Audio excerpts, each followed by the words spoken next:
Wednesday. That marks the 1-year anniversary of this tragedy. There's still so much heartache. There are still so many questions. How could this have happened? And today, 2 former school board members offering their insight.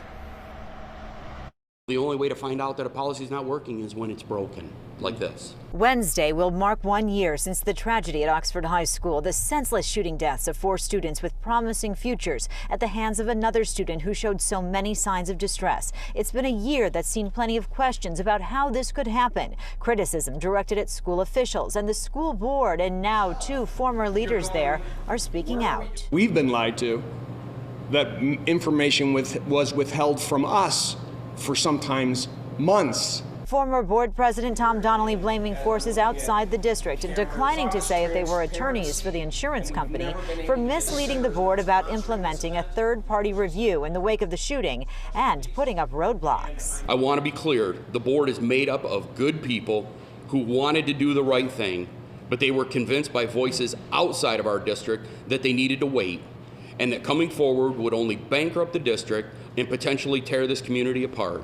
But former school board treasurer Corey Bailey says there's another issue, something called an 8400 policy on the books in the district that calls for special threat assessment teams to be trained and in place at all times, that he believes would have identified Ethan Crumbley as a threat, that action would have been taken before he could hurt anyone. I truly believe that if Oxford Community Schools had been prepared with Policy 8400 these past few years and had actually trained on threat assessment, the situation would have ended November 29th, and the 30th would have just been another day in Oxford.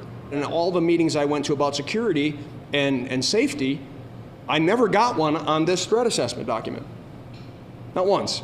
It's not clear why the board was unaware of a policy that had been on their books in the district since 2004 and updated as recently as 2021, or why it wasn't implemented.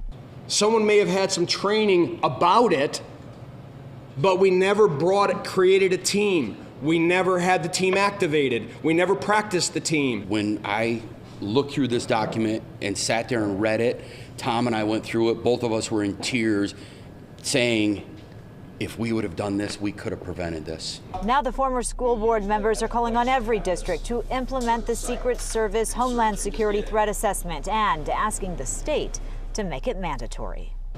The state requires fire drills several times per year, but they are silent on requiring the same emphasis on school threat assessment.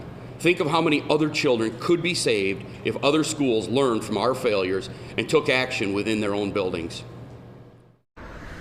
And you just heard it. They're asking everyone to go ahead and look at their policies, to implement these procedures to make sure this doesn't happen again. We reached out to Oxford schools for comment, but we did not hear back. For now, live in Oxford, I'm Amy Lang, Fox 2 News. Amy, this comes as we wait for perhaps a class action lawsuit that could be filed by the end of the year.